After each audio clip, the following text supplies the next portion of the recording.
Ladies and gentlemen, now hereby 2020 International Speech Contest online district contest is now start.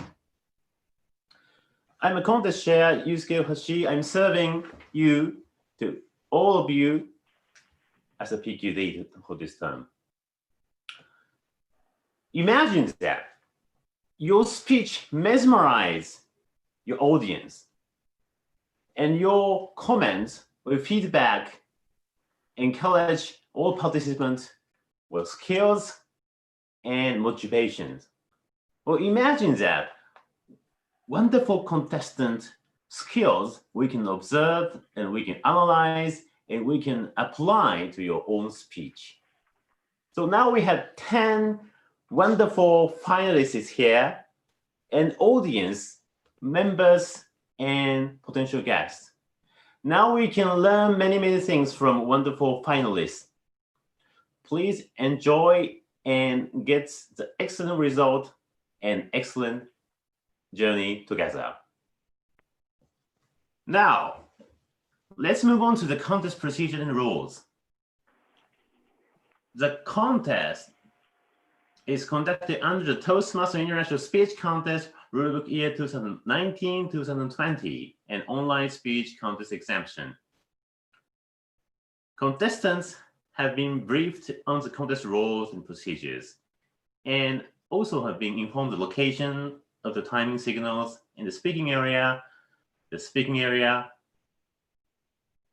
is your whole screen. Contestant speech shall be from 5 to 7 minutes. Speech less than 4 minutes and 30 seconds or more than 7 minutes 30 seconds will be disqualified.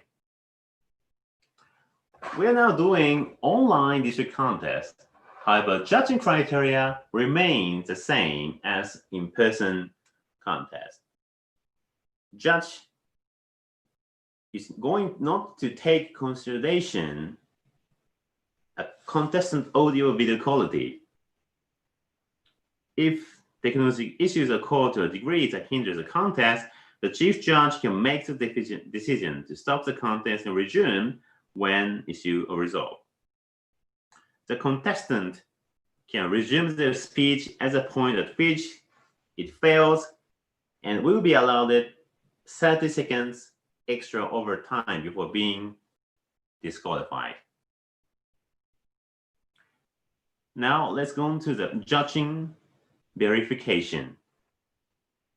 Now, Chief Judge Toastmaster Railman, would you please give us a report? Mr. Contest Chair, I have collected the certificates of eligibility and originality from all the speakers and confirmed that they are all in order. The judges, timers, and ballot counters have also been briefed accordingly. Thank you very much, Chief Judge Railman. May we move on to the contest? Yes, you may begin the contest. Perfect. Now let's move on to the announcement of the speaking order. During the briefing earlier, we have determined the speaking order of the contest. Please look at the screen. The first contestant, Toastmaster Taka Miyawaki.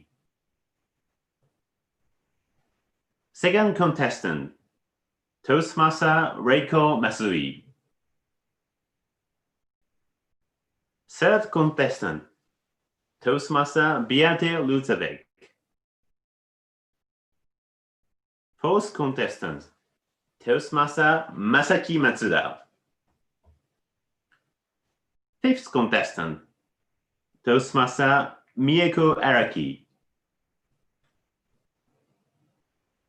Sixth contestant, Toastmaster Tomohide Oshima. Seventh contestant, Toastmaster Marama Carmichael Kishimoto. Eighth contestant, Toastmaster Kazumi Watanabe. Ninth contestant, Toastmaster Paul Malone. And 10th contestant, Toastmaster Keiichiro Oikawa. Now we have 10 finalists from 10 divisions. Now the order is set. Now let's go on to the first speaker. Toastmaster Taka Miyawaki, please prepare for your speech. Now join me in welcoming the first speaker.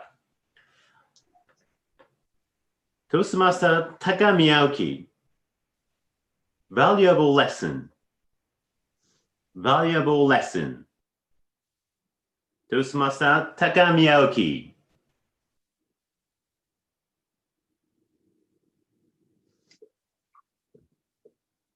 Hey, you! Hurry up!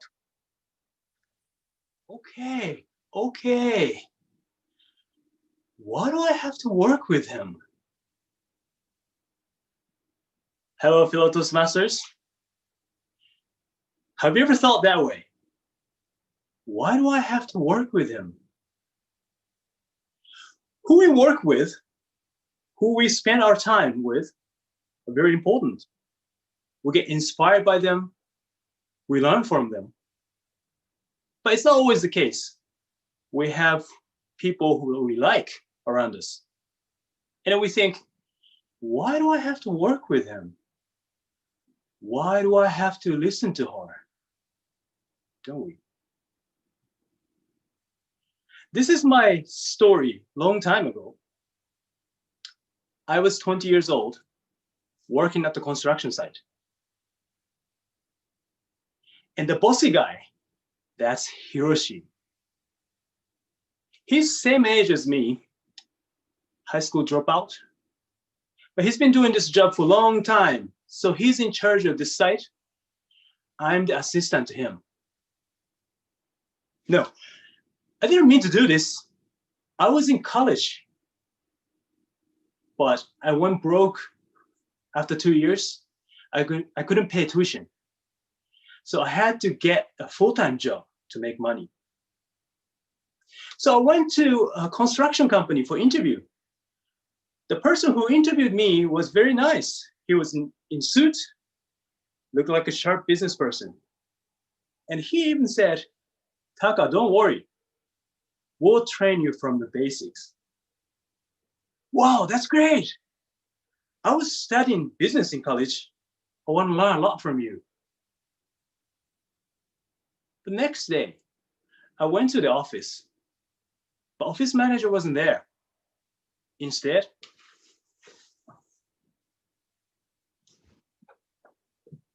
what you looking at?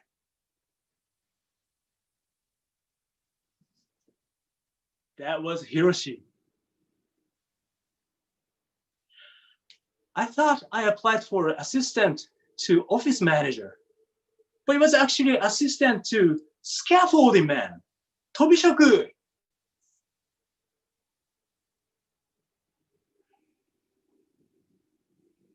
Give me those pipes now! Hurry! Why do I have to get yelled at?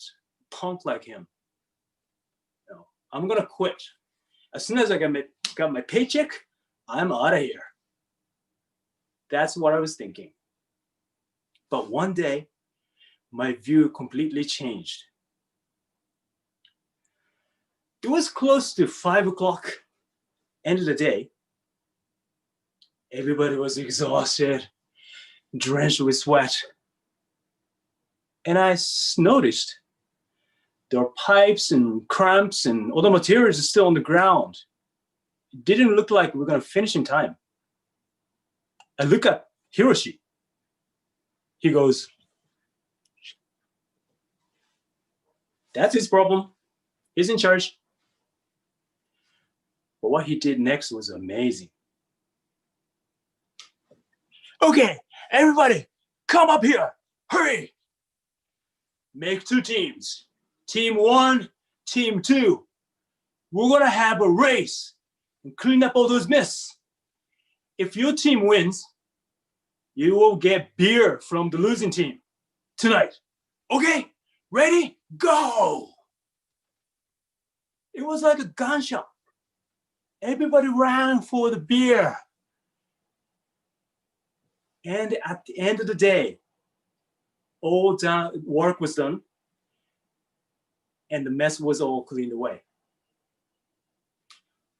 What happened?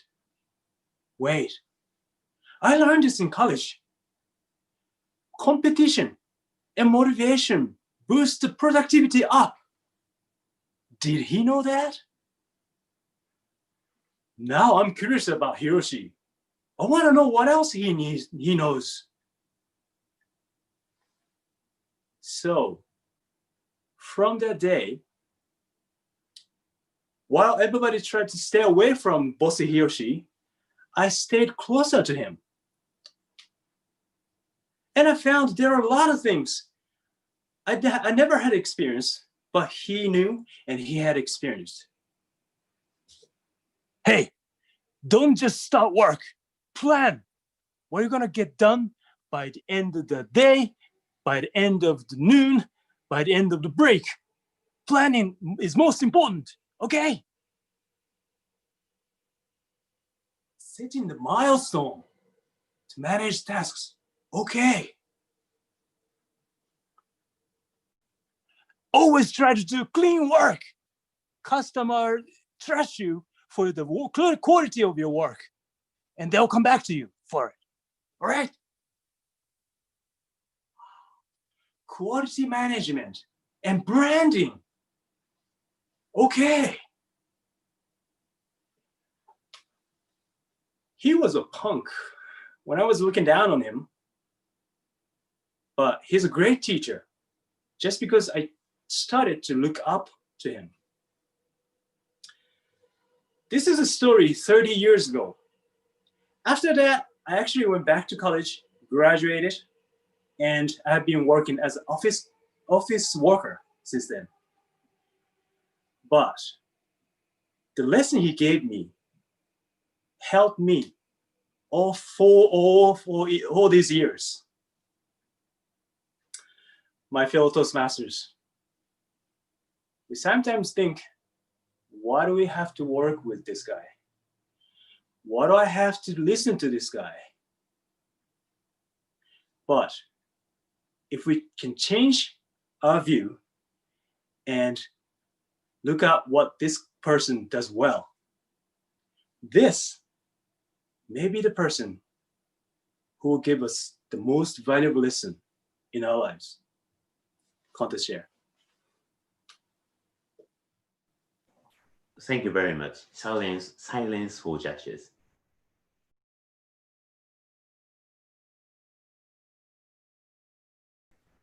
Thank you very much. Short silence for judges. Now join me welcoming the third speaker,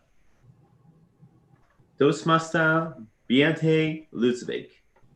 Taking risks, a life without a safety net. Taking risks, a life without a safety net. Beate Lutzebaeck. Good day, everyone. Taking risks, a life without a safety net. I have taken 3 major risks in my life.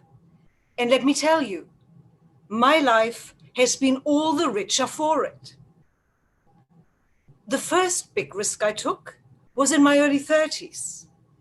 I was a lawyer in my native Germany, and I had applied for a high-ranking, well-paid government position. And as I was sitting there in the hallway in front of the interview room on this gray and rainy November day, I was looking out of a window at a tree with its last leaves clinging on for dear life, when it all of a sudden struck me.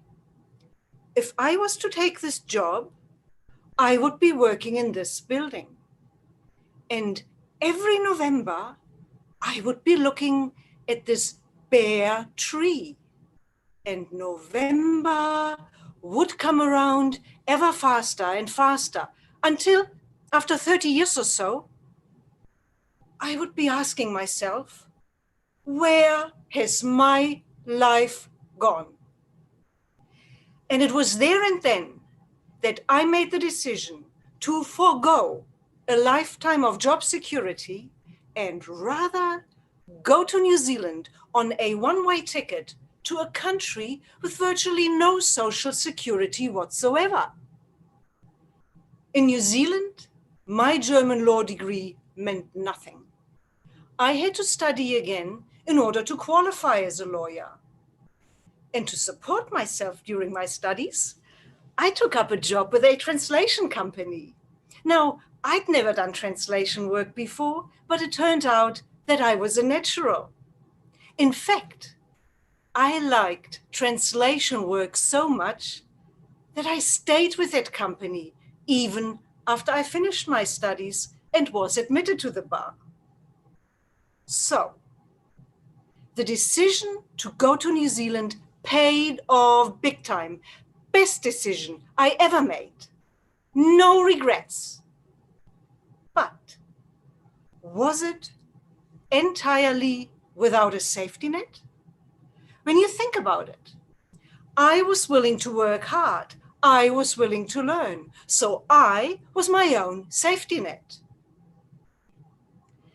The second big risk I took, 2 years after arriving in New Zealand. I was comfortable at the translation company I was working for, but I wasn't happy with the way the company was being run.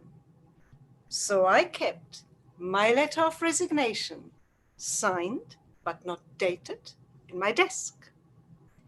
And when I then had that final altercation with my boss, that's when I pulled the letter out, handed it over to him, and that was that. That evening, when I came home, my then partner asked, "So, how was your day?"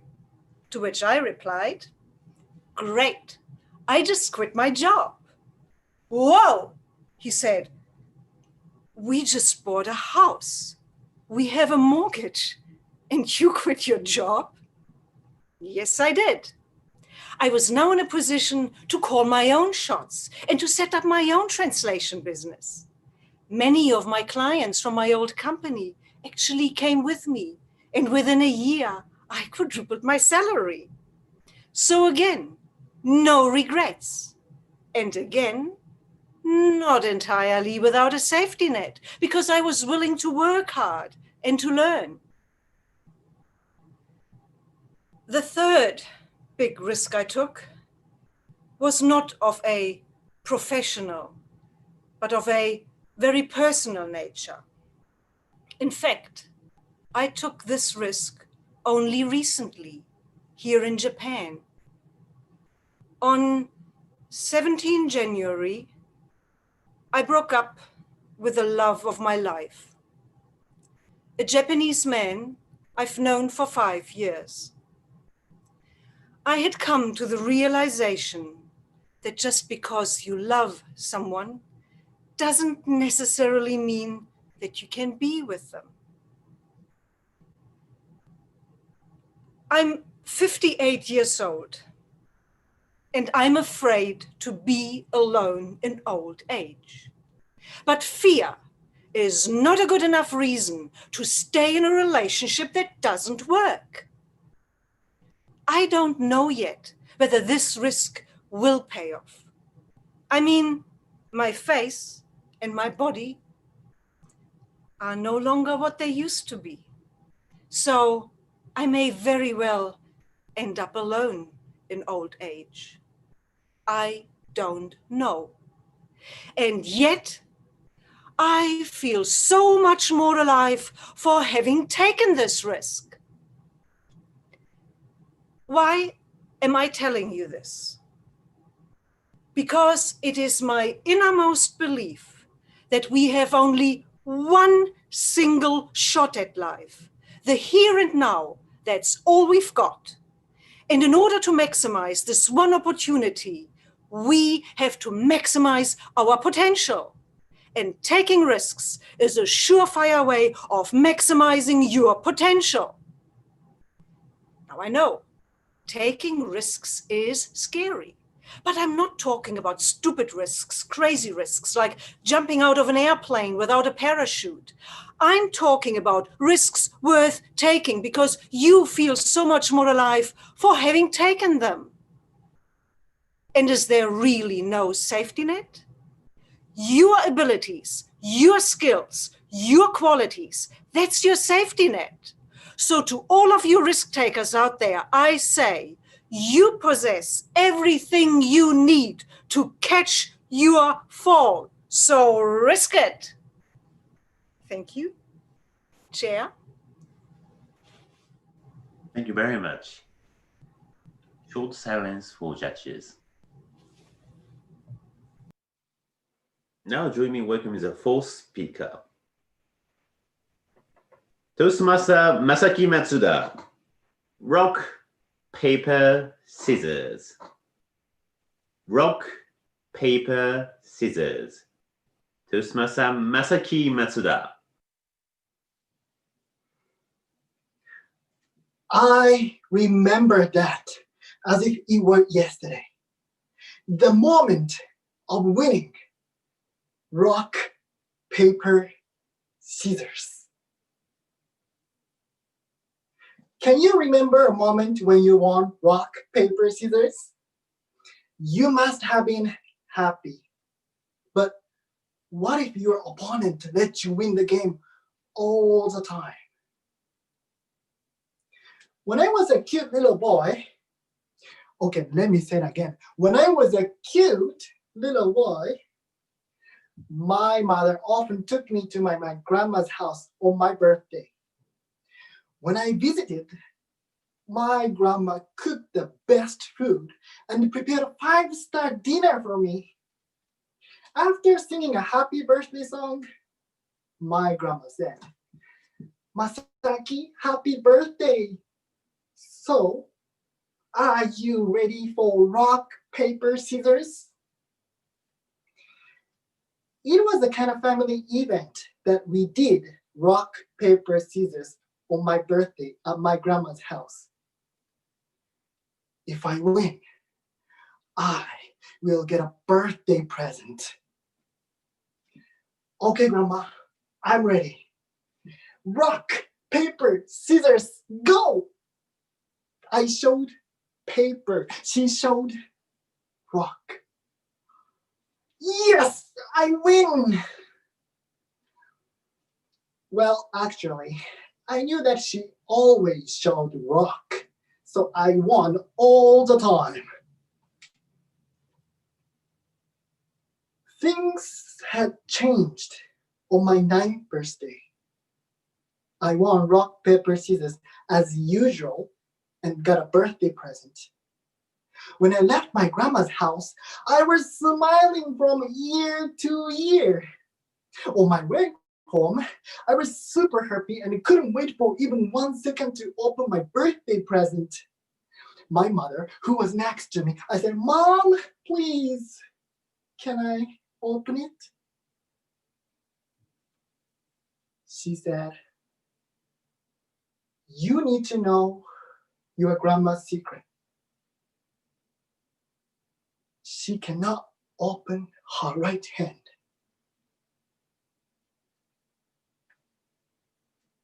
Then she started to tell the story. When my mother was a child, my grandma's hand got injured. A big portion of bone of her right hand was broken.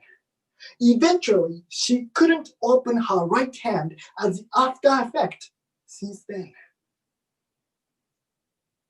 I visited to my grandma's house on my birthday every year. We did rock, paper, scissors, and I won. Of course, I was not happy about the result after knowing about her right hand. Time flies so fast. And on my 16th birthday, the moment had come. My grandma said, "Masaki, it's time for rock, paper, scissors. Are you ready?" I said, "Grandma, You don't have to do rock, paper, scissors anymore. I knew about your right hand. She seems to be a little bit surprised, but smiled and said, Masaki, I always won this game. I always won. On my way home, I asked my mom, Mom, I don't know why my grandma lost the game on purpose. She said, she never lost the game. She let you win. My mother continued, think of what your grandma gave you on your birthday. The presents that I received from my grandma. On my 4th birthday, she gave me a box of candies. On my 9th birthday, she gave me TV games. On my 16th birthday, I realized that she always let me win the game all the time. Candies, TV games, and realizing her kindness. I was growing from a boy to a man. My grandma was watching me and taking care of me all the time through rock, paper, scissors. It was just a game, but she made me realize love and appreciation. And finally, I understood what she said. She always won. Can you remember a moment when you won rock, paper, scissors? You must have been happy. So was I. But let me ask you again, what if your opponent let you win the game all the time? I've never heard I love you from my grandma's mouth, but when I noticed that she was happy to let me win the game of rock, paper, scissors, I felt love and appreciation more than words. You can show how much you care and mean to us, even through a game, and showing is much stronger than saying. Fellow Toastmasters, I'm here to say that like my grandma, I will give the best present to my future children through this.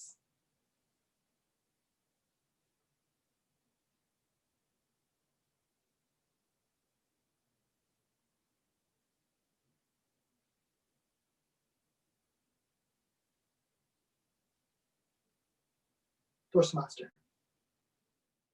Thank you very much. Short silence for judges. Now, join me welcoming the 5th speaker, Toastmaster Mieko Araki. Driver. Mieko Araki.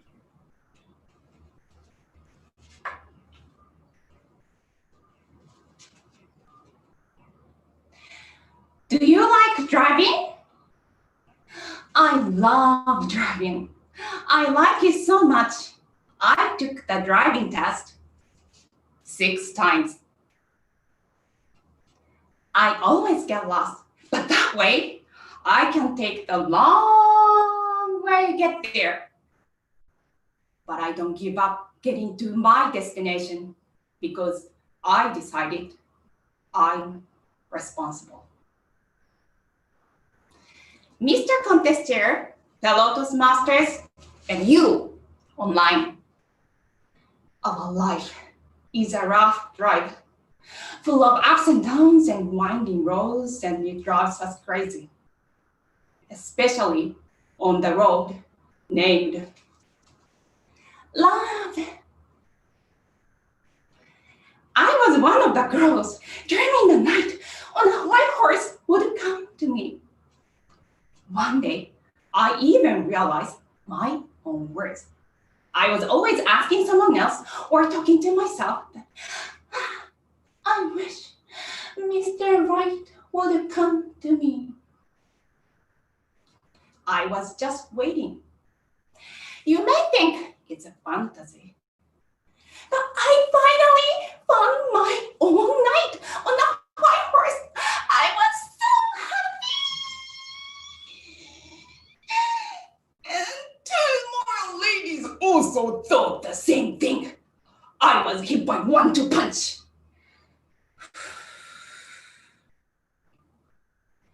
But this fantasy inspired me that I should train myself to ride and control my own horse. I stopped saying, Mr. Right. Since then, I became more responsible for my life. My words, my thoughts, my actions, and my life all are a result of my decisions. You are the driver of your life.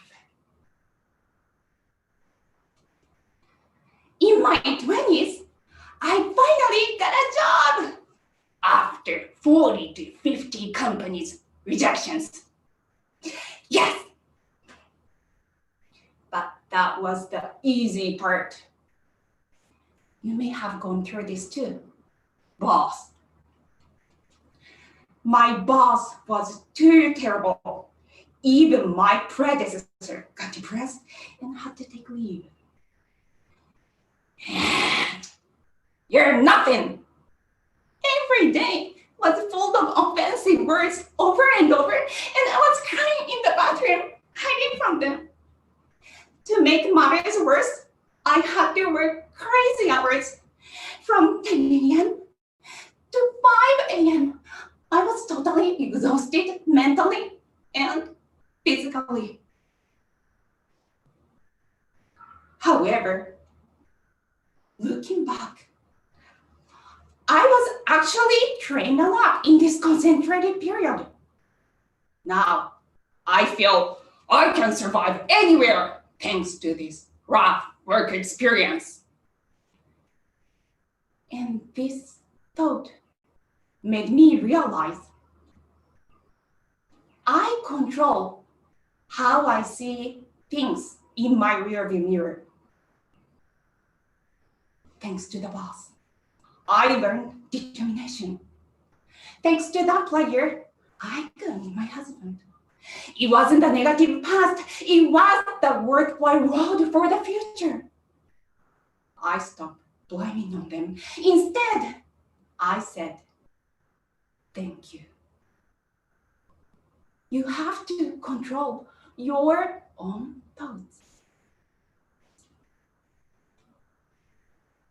One of my dreams since I was a teen was to study in the US. But I was always like, my family background is not global. I'm not capable. I don't have time. I'm busy. I was always blaming others, making excuses, procrastinating. I was stuck in park. Guess what I did? I got in the driver's seat. I quit my job and I accelerated toward my dream. I even flew to the US to visit the #1 choice school to see the program director to show how passionate I was to study and contribute to the program. The program director knew the company I suffered up, and it definitely became an icebreaker in the conversation with him. You never know what will be useful in life. Moreover, after I got into the school, I was able to survive this challenging academic life. Why? Because of the experience with the job. The confidence I gained surviving under the bus fueled my drive in the US. Thankfully, I got the master's degree as the very first Japanese student of the program. Since I'm so good at taking the long way, it only took 10 years.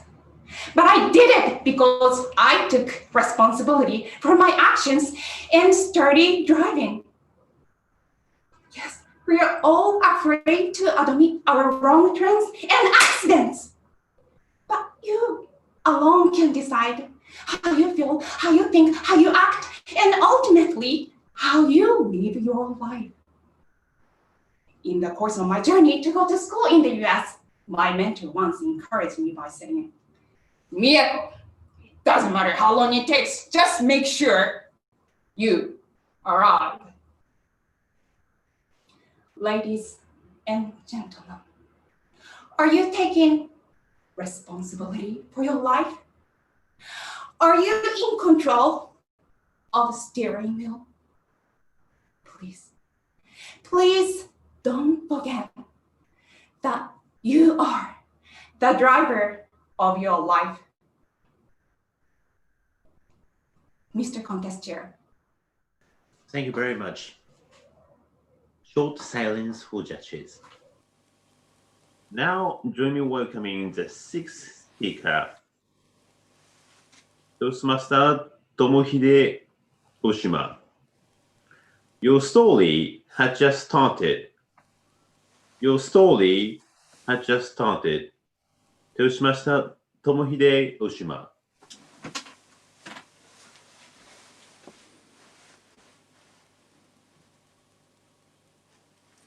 No way! Just in 2 days? That's impossible. Mr. Contest Chair, ladies and gentlemen, I am currently a student in art university because it's a lifelong dream to study graphic design. In the class, there are girls in their 20s and the boys aged 21 and 19, and me, a 6-year-old gentleman. One day, July 2019, I attended graphic design basic lesson. About 100 students joined it. We all create butterfly design with computer graphics in 2 days. We have prepared 5 design ideas and present them. And I have a hard time to prepare those designs, but I done it anyway. In the class, the professor said, "Everyone, presentation time."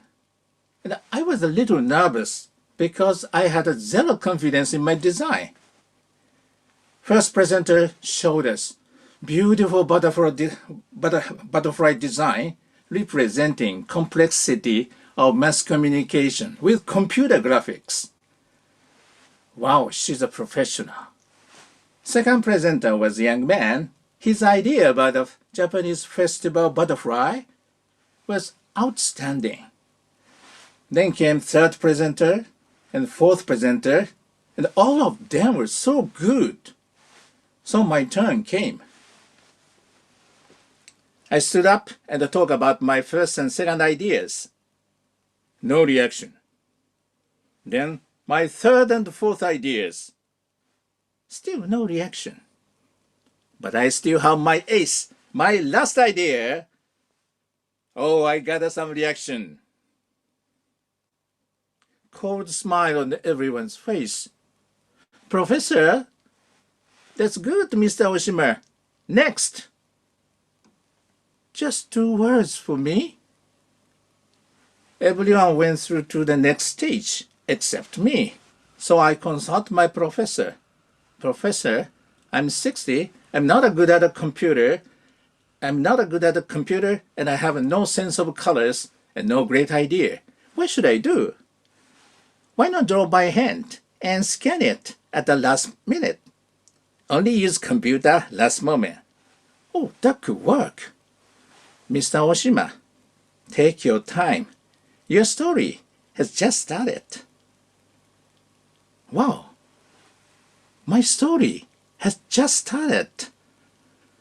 I start to remember why I entered the university, because I wanted to learn something new. That's why there were many things I could not do. Okay, from now on, I focus on what I can do. Then what am I good at? Speech. That's my profession. But I don't know how to connect speech to the butterfly designs. Famous line from speech is, yes, I can make butterfly shape out of letters, but I have no sense of colors. Butterflies are colorful? Okay. Butterflies are colorful. Okay. I use only black ink. Then I studied Martin Luther King, I Have a Dream speech. And I started to draw speech line into the butterfly shape. But it didn't look good. So I did it again and again and again. And then had a coffee break. I went back, I did it again and again and again. And then it was midnight. I finally made 3 butterfly designs. I'd like to show you my design.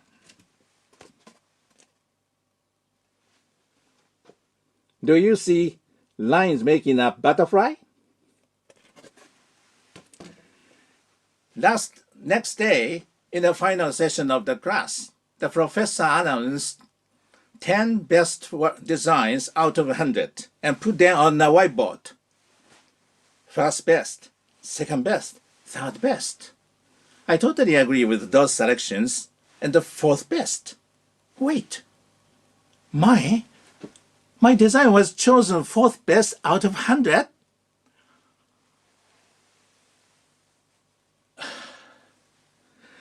This was the first time for me, first moment of success since I entered the university 2 years ago. It made me notice that my story has just started. Now, ladies and gentlemen, when you're facing challenges, you will face what you cannot do. You feel hopeless.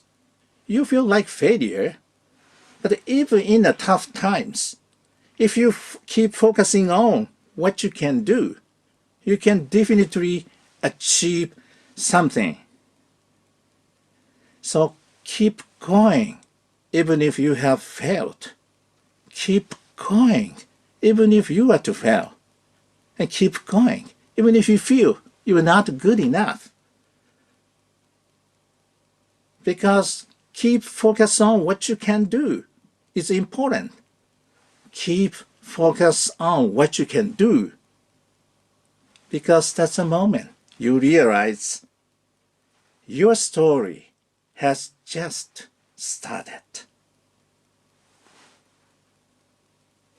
Mr. Contest Chair. Thank you very much. Short silence for judges. Now, join me welcoming the 7th speaker, Toastmaster Marama Carmichael Kishimoto. A magic moment. A magic moment. Toastmaster Marama Carmichael Kishimoto. Contest chair, fellow Toastmasters. I don't know about you, but I'm always so busy. Shopping, cooking, cleaning, picking up toys, picking up kids, working, writing speeches, more cooking. In fact, I used to wear my busyness like a badge of honor. Then, one day, in a magic moment, I learned I don't want to wear that badge anymore. That day, my kids were hungry. Oh, who am I kidding? They are always hungry. So there I was in the kitchen, cooking for the hungry monsters before they starved to death and ate each other. When suddenly my daughter Lily dashed in. Mummy, come see this. It's beautiful.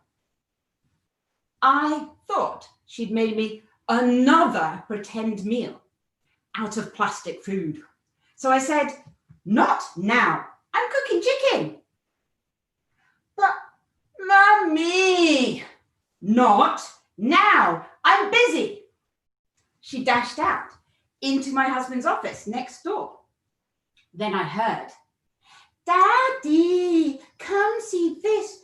It's beautiful. Guess what my husband said? Not now. I'm busy writing a speech. My husband's a Toastmaster too.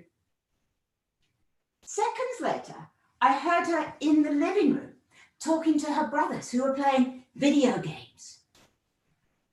Boys, come see this.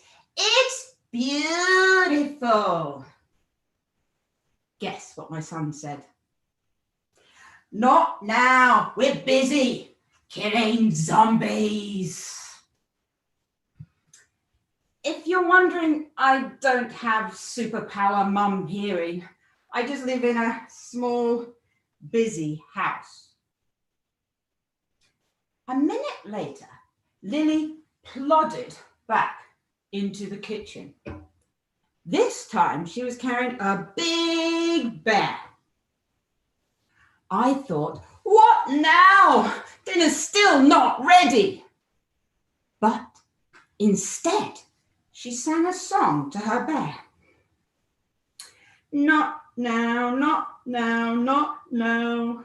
Busy, busy, busy. Everyone is too busy. And no one has time for me. And as she left the kitchen with her bear, I saw a tear roll down her cheek. It broke my heart. I remembered the sports days, the performances, the special events I had missed because I'd been too busy. How many special moments have you missed because you've been too busy? I didn't want my daughter believing that no one had time for her. So I left the chicken to cook itself and I went to find her. And I found her standing on the balcony, holding her bear and staring at the sunset. And you know what? It was beautiful, pink and orange and red. I breathed it in, gave Lily and her bear a hug. Then, ping, I had an idea. I dashed inside into my husband's office and said, dear, your speech can wait. Come see this. It's beautiful. Guess what my husband said? Not that, just kidding. He said, okay, dear. On the way out, we grabbed our sons, saving the lives of a few hundred zombies. As we all stood together, watching the sky change from dazzling pink to dark red to a deep purple, a calmness settled over us. And I wondered, do we always have to be so busy? The sky was giving us a magic moment to share together, and we'd almost missed it. How many sunsets had we missed out on? How many have you? Busyness is not a badge of honor. No, busyness is a thief. It's stealing your sunsets, your special moments, your time with your loved ones. As the sun finally set, I kissed Lily on the head and said, from now on, always ask me to come share a sunset with you. She said, even when you're busy? Especially when I'm busy. That night, we ate slightly burnt chicken. But thanks to Lily, I learned to drop my badge of busyness, to stop not knowing, and instead to share more magic moments with my loved ones. But how about you? Who do you want to share more magic moments with? The next time your child, your spouse, your parent says, come, spend time with me. Don't delay.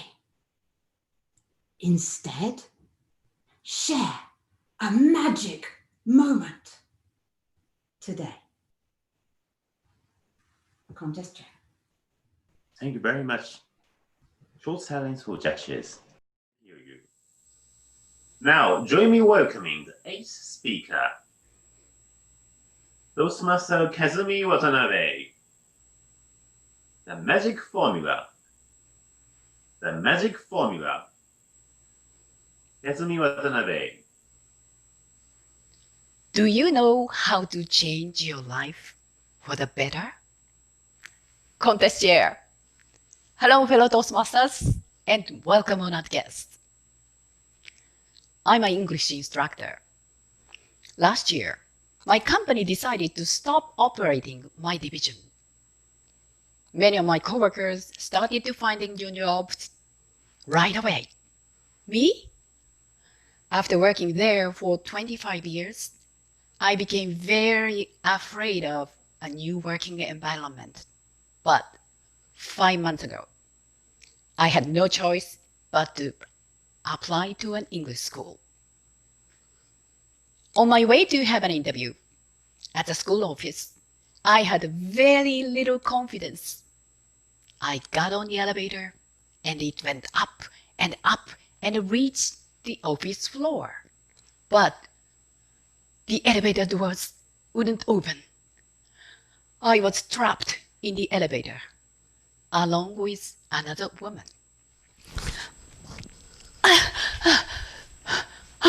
The emergency button.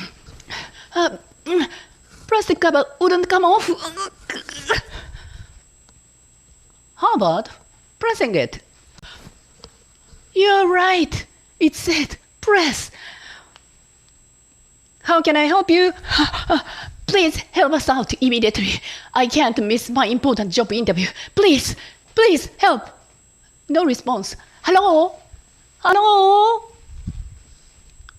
How about holding the button while talking? You're right. It said hold while talking.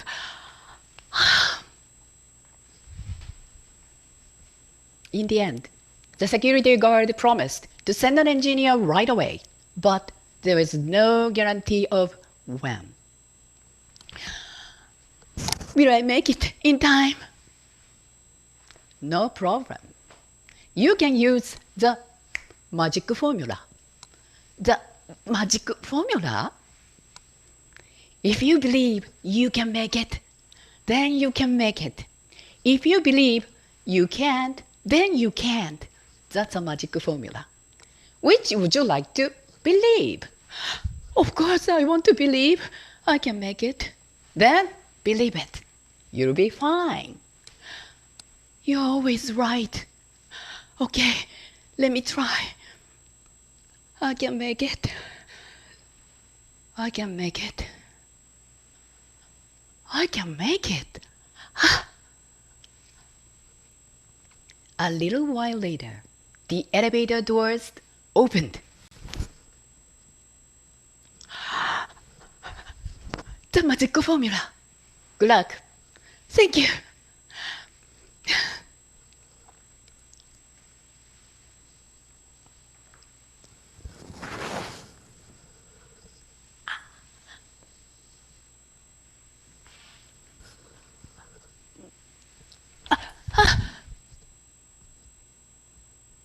There were many candidates waiting.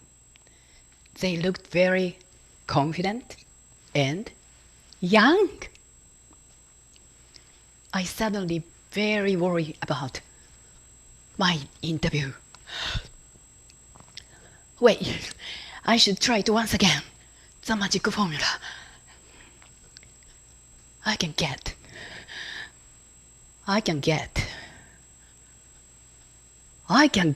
the job.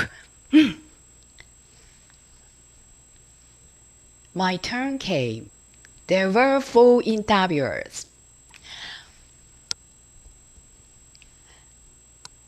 Huh, that woman is an interviewer. How would you contribute to our school? I would help the student get more confidence about their English. Or tell us more. I'd like to use the magic formula. The magic formula is a concept. If you believe you can do it, then you can make it happen. That's a magic formula. I'd like to let them know how it works with their English. Okay, so could you adapt to a new working environment after such a long time? Sure, I can use the magic formula. 2 days later, I received a letter from the school.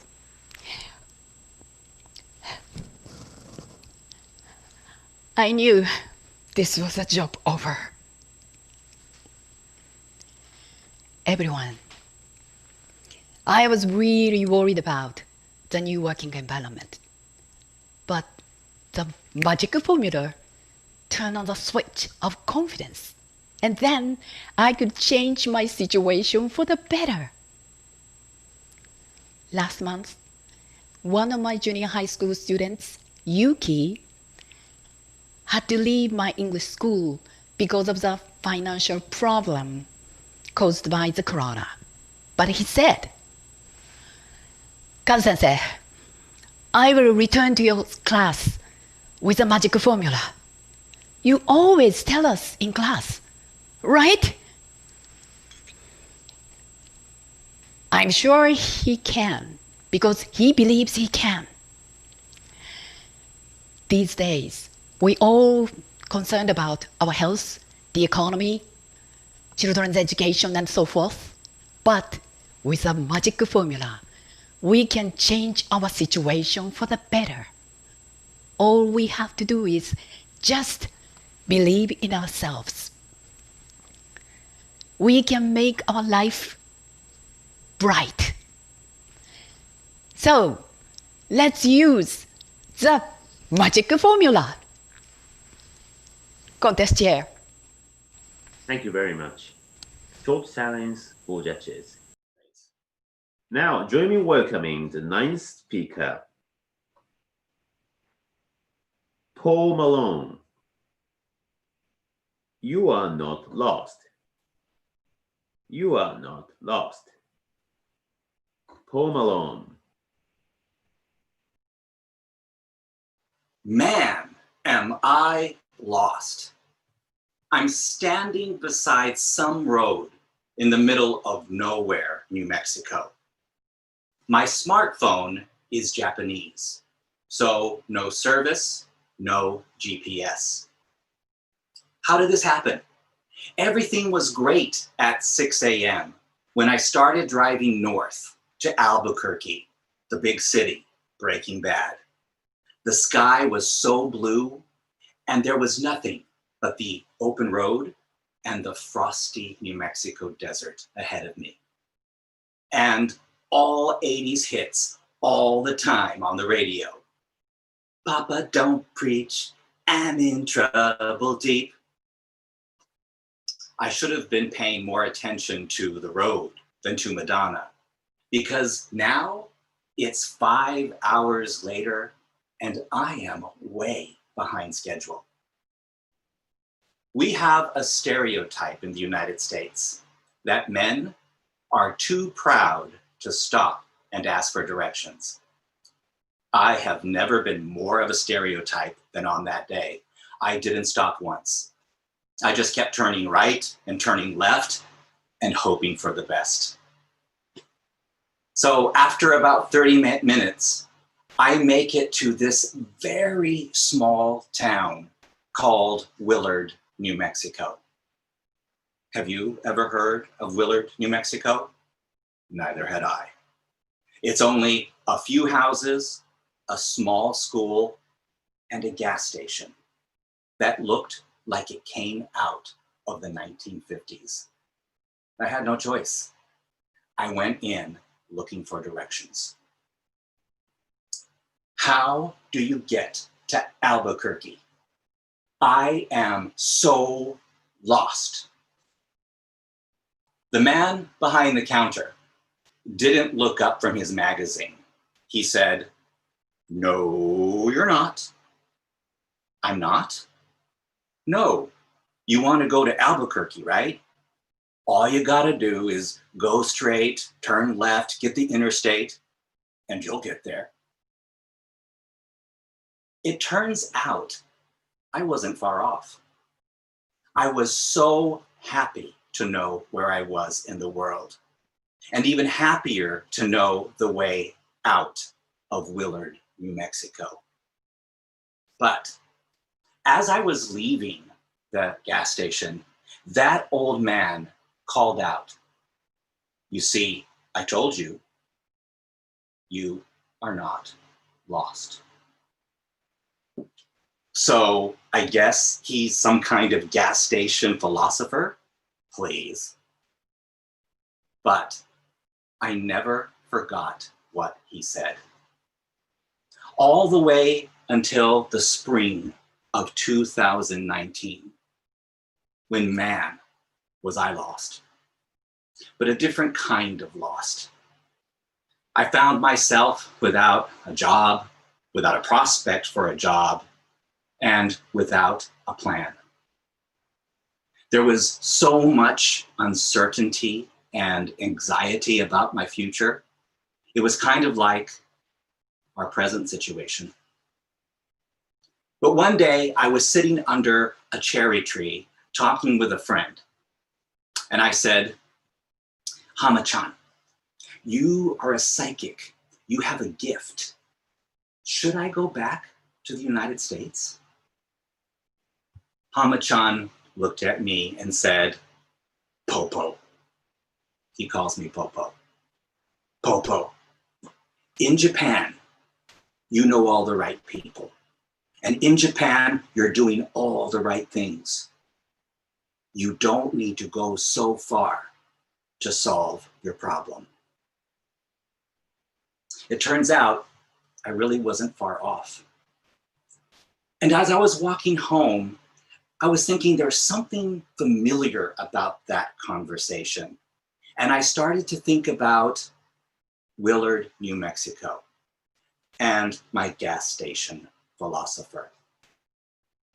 Do you think that gas station attendant had the same reaction to everyone who went in asking for directions? Or was it just my panic that pulled the philosopher out of him? What he wanted to tell me was, you are not really lost. All you had to do was ask. I mean, every time I drove past a gas station on that day, I ignored a valuable resource of people who wanted to help.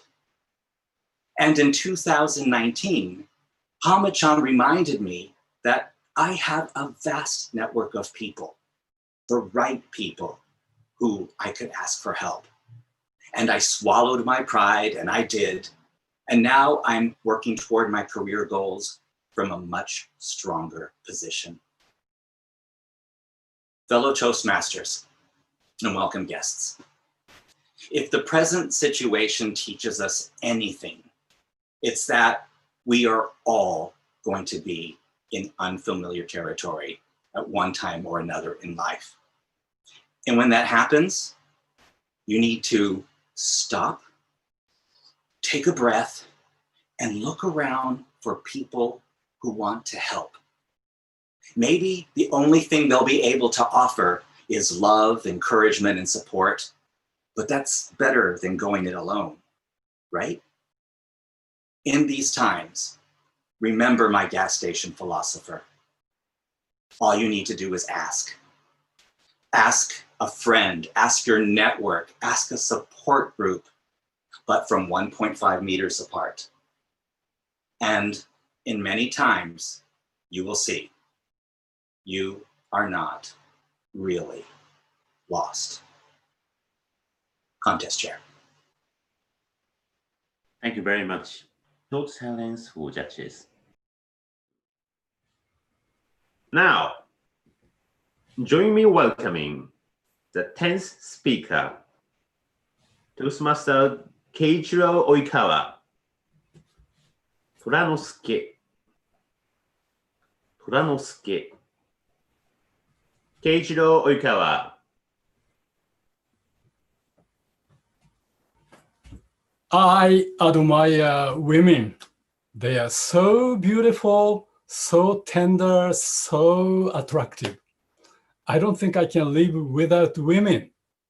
I honestly feel women are so much better than men, except for one small shortcoming.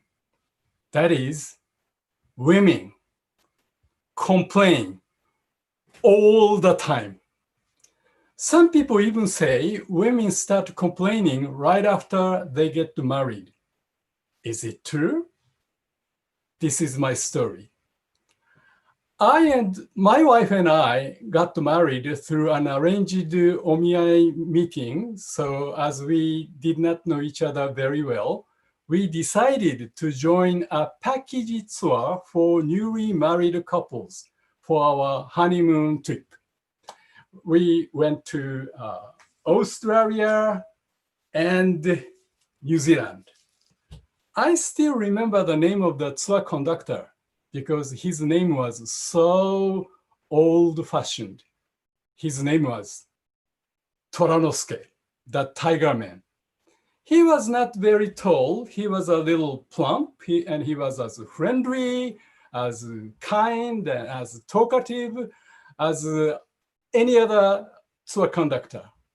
We went to Brisbane, the Gold Coast. We went to see the Opera House in Sydney, and we flew to New Zealand, Christchurch. It was a wonderful honeymoon trip. But there was a problem. The young wives complained a lot to Mr. Toranosuke. The complaints were mostly about small matters such as bath water not getting hot enough, faulty showers, or some small unannounced changes in the travel schedule. But as the complaints were so frequent, I could see that even this old smiles Toranosuke was gradually getting tired of them. I felt in the end, he got completely fed up with them, the complaints and the young wives, I mean. As for my wife, she also started to complain to me. In New Zealand, there was this optional tour to fly over the glacier of Mount Cook by a chartered small airplane. How spectacular the view would have been. My wife was as excited as a schoolgirl who was about to ride on the jet coaster in Disneyland. But I was told that to take this tour, I had to apply before leaving Japan. My wife was upset. Oh, we are missing once in a lifetime experience. You are so unprepared. You are so disorganized. Always. Always? We just got married. I was feeling a sudden, strong bond of sympathy with Toranosuke. We appeared to be in the same boat trying to pacify young, complaining wives. After 10 days of unforgettable memories, we finally returned to Narita Airport. Now it was time to say farewell. The word farewell, fare used to mean to travel or to get on. So when you say farewell to someone, you are wishing them to travel well or to get on well in the future. At the airport, Toranosuke was making his final speech. I'm so glad that nobody got sick and nobody got injured. And I wish you all a long, happy married life. There and then, his responsibility as a tour conductor ended. And we, the married couples, were exchanging telephone numbers, addresses with each other, telling each other, I will call you. We will visit each other. Knowing free will, probably we never would, and we never did.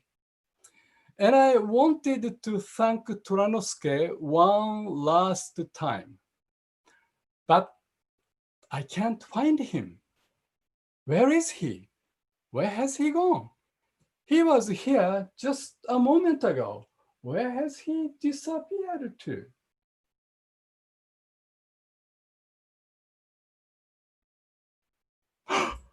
Over there, I can see his back. He is running away. The tiger is running away like a rat. Wow. Yes, I understood. Now that his responsibility was over, he wanted to get away from us as quickly as possible. He didn't want to have anything to do with us ever. Wow. Yes, it was true that women start complaining right after they get married. After being married to my wife for more than 30 years, I learned a precious lesson. Complaining is not a big problem. My wife complains a lot when she's in a bad mood. It's like bad weather. Don't talk back. Don't pick up a quarrel. Just wait it out. Another sunny day will arrive very, very soon. Many people compare life to a long journey. In the same way, marriage is a long travel. No. I mean travel, not the travel. With a little patience and a lot of love, you can fare well in this long travel by the name of marriage. Thank you very much. Thank you very much.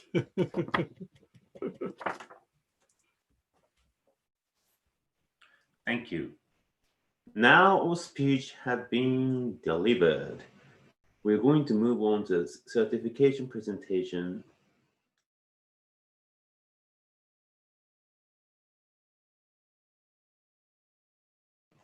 Now, ladies and gentlemen, 10 excellent finalists. Thank you very much for your wonderful presentations. That was all perfect. Now, let's proceed for the certification presentation. Okay, so, well, I'd like to call your name and congratulate your participation of the District 76 online district contest. The first speaker, Taka Miyawaki. Second speaker, Reiko Masui. And third speaker, Beate Lutzebaeck. And fourth speaker, Masaki Matsuda. And fifth speaker, Mieko Araki. And sixth speaker, Tomohide Oshima. And seventh speaker, Marama Carmichael Kishimoto.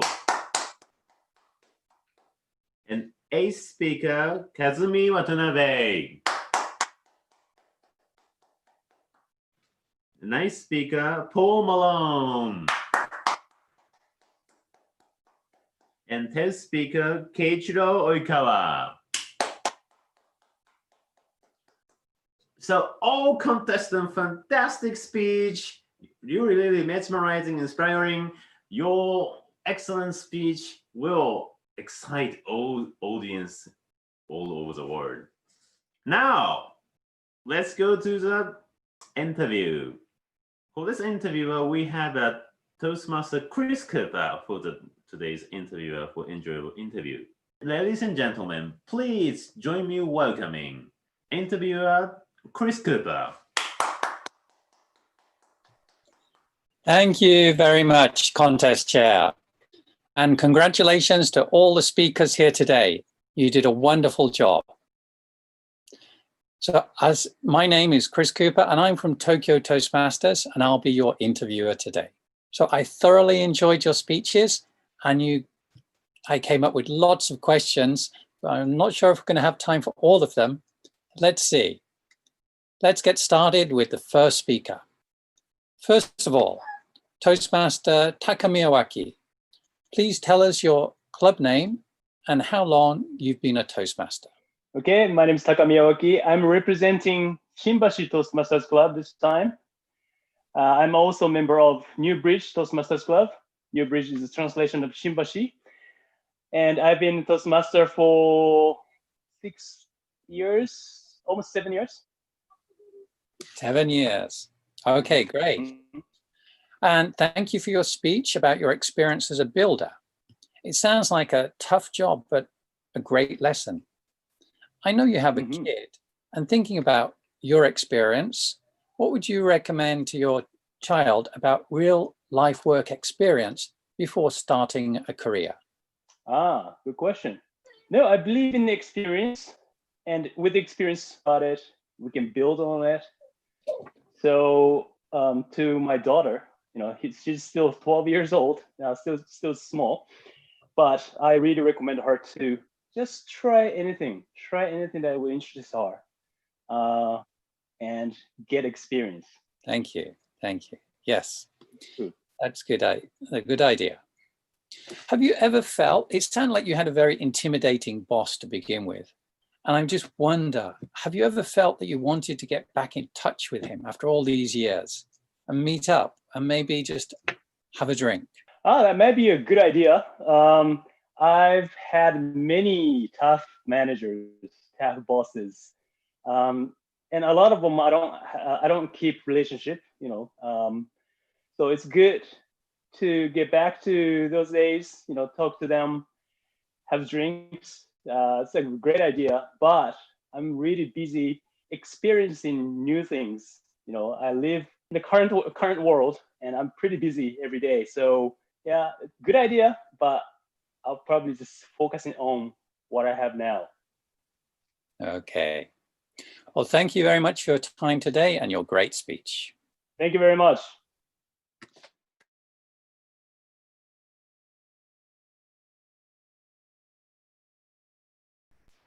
Now, the next speaker, Toastmaster Beate Lutzebaeck, please tell us your club name and how long you've been a Toastmaster.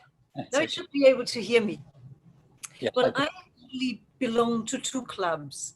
One is Nagasaki Toastmasters, and the other one is Capital Toastmasters in Wellington, New Zealand. And I first joined Capital Toastmasters in Wellington 3 years ago. And then half a year later, I came to Nagasaki and joined Nagasaki Toastmasters and have never looked back. Right. So you've been a Toastmaster for 3 years now. Right. And thank you for telling us about the 3 important risks that you took in your life. Sounds like you have a challenging spirit. And you've mentioned in your speech about not jumping out of a plane without a parachute. But I wonder, can you tell us about some risky sports perhaps you've experienced and how it made you feel? No, this is actually where my risk-taking ends. The riskiest sport I do is taku, table tennis. This is the limit of it. I see. Well, it sounds like you've traveled to a number of countries. You've lived in Germany, New Zealand, Japan. Do you think this is, do you have your eyes on other risks in the future? What lies on the horizon? You know, as they say, tomorrow is given to no one. So I don't know. I don't know what's on the horizon. And I think right now all our lives are marked by uncertainty. And I just do one day at a time. And whatever curveball will be thrown my way, I'll just try to handle as well as I can. That's all. Okay, great. Thank you very much for your great speech today and your time. Thank you. Next, Toastmaster Masaki Matsuda. Yes. Please tell us your club name and how long you've been a Toastmaster. Okay, my name is Masaki. Please call me Masaki because I'm Masaki and I'm representing Tokyo Yes Toastmasters Club. And I'm a member of the Nakano and the champions. And how long have I been Toastmasters? I joined the Toastmasters when I was 20. So 7 years. Yeah. It really hits me. Young 27 years old. Yeah. No, thank you for sharing us a story from your childhood. It sounds like your grandmother had a big impact on your life. You found out when you were 9 years old that your grandmother couldn't open her hand. Right. So did you ever let her win a rock, scissors, paper? Actually, no. Maybe next time I win, I will go back to my grandma's house and then maybe we should do the rock, paper, scissors and then I need to let her win. And then it's something, I do really want to give something back to her, but I haven't able to do that. So maybe it's right time to give something back to her and I let her win and then I'm going to buy something what she really wants. Maybe. That sounds like a great idea. Yeah. I should have said that maybe in my speech. I think. How often do you meet your grandmother now? Actually, I haven't been back to my grandma's house because, I was supposed to go around in April or March. I left my ex-company and then I have time. So I was supposed to go back to Tokushima Prefecture, which is my hometown. But, Corona and then I couldn't make it. So, but usually once in a year or once in 2 years, several years, I need to go back to my grandma's house more often, I think. Thank you. Yeah, I think we're all in the same boat now, and it's good to visit, especially older relatives, just in case. I shouldn't say I'm busy. I need to go back to. Maybe after coronavirus has calmed down. Yes, exactly. Okay, great. Thank you very much for your time. My pleasure. Next, let's go on to the fifth speaker, Toastmaster Mieko Araki. Can you tell us your club name and how long you've been a Toastmaster? Hi, Chris. I'm Mieko Araki. I'm from Tokai Toastmasters Club. I've been a member more than 10 years. Great. And thank you for telling us about your decisions in your life and how you sat in the driver's seat. But given your story, I'm very curious. What kind of car do you drive, either now or when you're in the US? And why did you choose that car? So honestly speaking, I actually, as I said, I took the driving test 6 times. That was 3 times in the US, 3 times in Japan, and I only drove in Jamaica. And just Honda Fit. That was the very beautiful baby blue car, and that was the car I only drove. I see. Well, given your speech and how you're taking control, just another car question. If you could have any car in the world and maybe it could express your personality, what car would you choose? That is an unexpected question, Chris.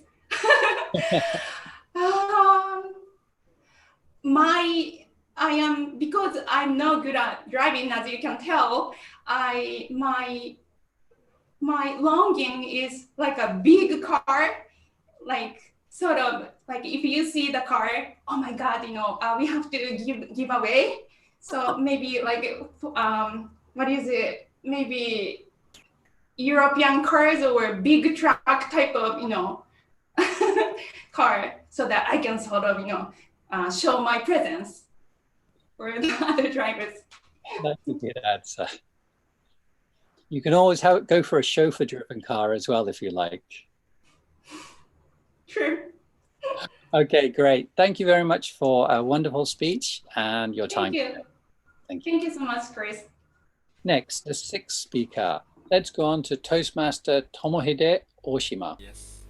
Can you please tell us your club name and how long you've been a Toastmaster? I represent the Bashamichi Toastmasters Club and also belong to the Yokohama Hiyoshi Toastmasters Club. And I think I have a longest career because this so long, 27 years. Wow, that's a long time as a Toastmaster. You must have seen a lot of changes in that time. Yeah, that's right, that's right. And thank you for telling us your story about your return to studying and the challenges you faced. It sounds like a tough but rewarding experience. I'd like you to tell us, what do you want to do with your studies after you finish your design? The reason that I entered that art university is that in my business, I'm doing the visual realization. So it's called a visual facilitation or visual recording or something. But I don't have that art and design background. That's why I want to learn more about that. So actually, I have a chance to use what I learned from the university. That sounds like a fascinating thing to do. Is that your full-time job that you're doing? Yeah, I run a small company, and when I got some job and workshop for some event, then I and also other person can do the visual facilitation or visual recording to visualize what is happening in a workshop or dialogue or a lecture or anything. I get it. So that's how you came up with the idea of the words in the shape of the butterfly. That's right, yeah. Is that a tip you will share with your students going forward? You mean a speech? In your work? Not yet, as for that's what I have doing in the university is just only in university of education. I see. Yeah. And how does it feel to be at university again when you have such a big age gap? Yeah, it's a very good experience for me because I'm quite a learner, and around me, especially art university, everyone is an artist. They're very good at drawing and have a very good sense of colors. But actually, I don't have that, or I'm not confident in drawing or something. But from that place, I'm always asking myself, what can I learn? Especially now, I have a business, and that's why, how can I say, that's a kind of education. I get something more. So students are more serious about that because they seriously study design and art, and after that, after graduation, they have to get some job in design or something. But so matter is different. So I feel comfortable, but at the same time, it's the kind of how can I say, inferiority complex or something because everyone is so great. I enjoy that. Well, it sounds very stimulating and it sounds very rewarding for your current job as well. Thank you. Well, thank you very much for your time and thank you for a great speech. Thank you. Now, let's go on to our seventh speaker. Our seventh speaker was Toastmaster Marama, Carmichael, Kishimoto. Can you please tell us your club name and how long you've been a Toastmaster? My club is actually Tokushima Toastmasters Club. And I have been a member for, I'm not sure actually, but I joined when I first came to Japan about 14 years ago and was a member for about 4 years and then took 6 or 7 years off to have 3 children and rejoined about 4 or 5 years ago. So I guess 8 or 9 years. you know, the way you say it, it sounds like it's been a very busy period in your life as well. And Just a little bit, yeah. yes, your speech brought that out as well. I thank you for sharing us about with what you learned from your daughter. And now you said that you've dropped your busy badge. I'd like you to tell us what your new badge will say. My new badge hopefully will say peace. Actually, I'd like to bring a little bit more peace and a little bit more time for love, to share love with nature and my family and my loved ones. That sounds like a very good thing. I know we're all busy at the moment, and having 3 kids will make you busier than most people. But watching the sunset, it sounds like an ideal thing to do. You mentioned in your comments that you are inspired by nature and your children. Can you tell us some other things? I mean, I'm here in Tokyo, you're there in Shikoku. Can you tell me something else about the area that inspires you? Shikoku is incredibly beautiful. It's all mountains and the ocean, and there is nature everywhere. There are rivers. You can't actually get away from it in Tokushima. It's everywhere. And I find that something to do when you do feel really busy and overwhelmed by sort of life rushing past you is actually to stop and go and notice something, go and look at some flowers, or, oh, there's a sunset, stop and look at it and breathe it in, and actually just take time to look at the colors of the world around you. And it kind of gives you that sense that makes you slow down, because it is really hard to slow ourselves down and stop rushing all the time. But just by noticing the little things in nature around you, it can help you slow down. And I think that's really inspiring. It sounds like a very good way to take a break as well from a busy life and reset. Yeah, definitely. Great. Well, thank you very much for your time and an amazing speech today. Thank you. Next, let's move on to the 8th speaker, Toastmaster Kazumi Watanabe. Can you please tell us your club name and how long you've been a Toastmaster? Excuse me. Nice to see you, Chris. See you. My name is Kazumi Watanabe from Naniwa Toastmasters Club in Osaka. And I've been there for 14 years. That's a good time as well. Mm-hmm. So you must have seen a lot of things in that time as well. Exactly. Well, thank you very much for your speech about getting stuck in an elevator and getting a new job. Yes. Your magic formula sounds like a wonderful confidence booster. Mm-hmm. Exactly. Tell us something else in your life that you were able to achieve with your magic formula. Okay. So, how many years? Almost 1 year ago, I met nice, wonderful people from Toastmasters, and I talked about. Actually, I became area director, and then division director said to me, not only me, the team of the directors, please enjoy, just it. And then I decided I try to enjoy first before I'm doing some jobs. Before that, I decided I will enjoy. And then it turned out to be a very, very enjoyable term. And then this speech, before that, I decided, okay, I'll enjoy. And actually, I can enjoy. I'm really, really happy. Yes, it's a proof of the formula. In your speech, you seemed very happy. Joy seemed to jump from your face. Oh, thank you. That's my purpose. And it sounds like you've been teaching for a long time and you've done Toastmasters. You have a lot of experience. Sounds like you're a people person.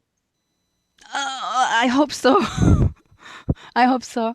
To be honest, I'm very shy, but thanks to the great people around me, they help me to, yeah, especially this time, the process of making speeches, my club members devoted themselves to give me time or precious precious feedback. I really appreciate. I can't express my deepest appreciation in word. So I decided, okay, I enjoyed the speech on the district. That's my way to express my appreciation to them. And I did. You did, and it sounds like a great gift to give back to all those people. Yeah, I hope so. Yep. I'm sure they will enjoy the speech when they watch it later tonight. Mm-hmm. Yep. Great. Thank you very much for your time and an amazing speech. Good job. My pleasure.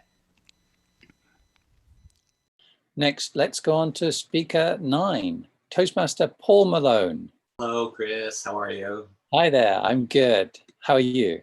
Doing well. I'm very happy the speech is over. I was nervous. You're looking more relieved now. Yeah, I feel very relaxed now. Well, can you tell us your club name and how long you've been a Toastmaster? I am representing Nakano Toastmasters Club, but I'm also a member of Shibuya Toastmasters Club and Tokyo Freedom Toastmasters Club. I will be celebrating my 10th year anniversary as a Toastmaster in November. Congratulations. That sounds like a reason for a celebration. Yeah, why not? Let's have a party. As you know, today's contest is the first ever online district contest. And you have no audience in front of you. So it must feel very different. You may have had help with your video and your audio setup, but tell us, how did you prepare mentally for today's speech? I don't know about the others, but I have found this to be quite easy to get used to. You know, before every speech, I practice in front of my mirror like 100 times. And this just felt like an extension of that. And for some reason, I guess because of the environment in my apartment, it feels more intimate, right? I definitely would like to hear laughter. I hope people were laughing in their homes. Maybe my jokes were funny, I don't know. You want to get the feedback from the audience. But I found this to be quite easy to get used to. Well, you had me laughing, so it's a shame you couldn't hear all the other people as well. Well, I think yeah, it went very well. And one of the things in your speech which piqued my curiosity was that you were talking about sitting under the cherry blossom tree and talking to your friend, the clairvoyant, and he called you by the name Popo. Popo. Could you tell us a little bit about why he calls you Popo? I don't know, but it's something he has done from the very beginning. And so now many people are calling me Popo. It's starting to spread a little bit. I don't mind. But Hama-chan is a real person, and he is a real clairvoyant. And he just has this big, wonderful personality. Just always with a smile on his face and a big, loud voice. And he's always just so positive. And when you talk to him, it's just impossible not to feel better about yourself and about the world.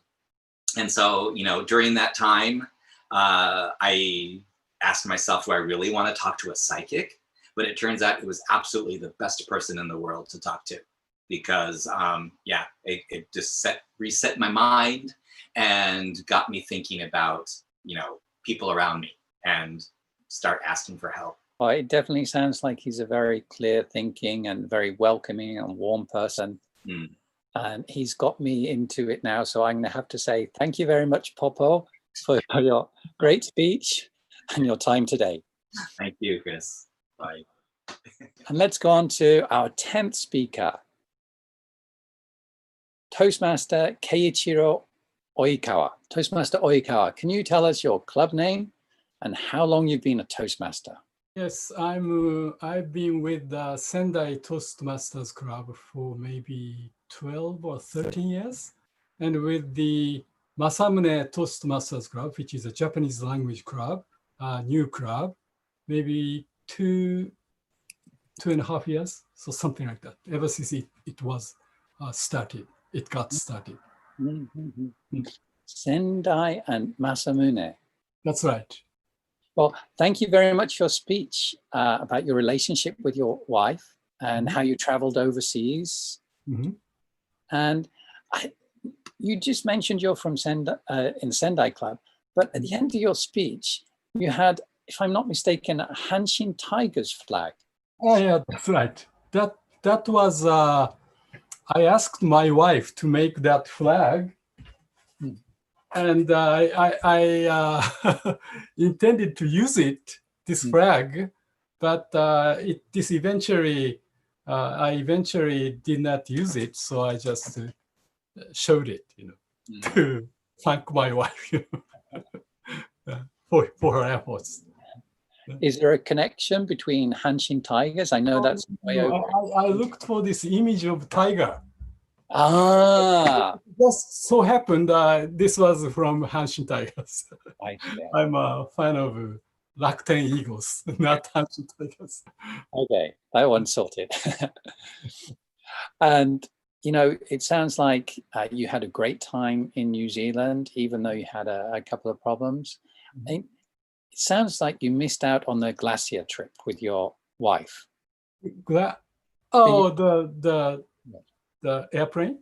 Yes. Oh, yes. I was, the thing I was thinking of including in the speech was, let's see, my wife still doesn't know what I'm speaking now. So this is a big hurdle that I have to overcome. How should I, should I keep this a secret? I mean, from my wife, or this is coming out in YouTube, so she may eventually find out. So maybe to make amends, maybe I can promise my wife to take her to New Zealand, and I think they are still flying the airplane over the glacier. So don't you think it's a great idea? I think that's a wonderful idea, because I was just about to ask you, how did you make amends for missing the airplane trip over the glacier? And I think that would be a great wedding anniversary. Well, maybe I will do that. Can you tell us all how long you've been married now? 33 years. 33 or 4 years. Congratulations. Well, I think that definitely calls like time for another trip to New Zealand, a second honeymoon. Great idea. Great idea. Okay. Thank you very much for your time and your speech today. Thank you. We have some more time. The judging hasn't finished.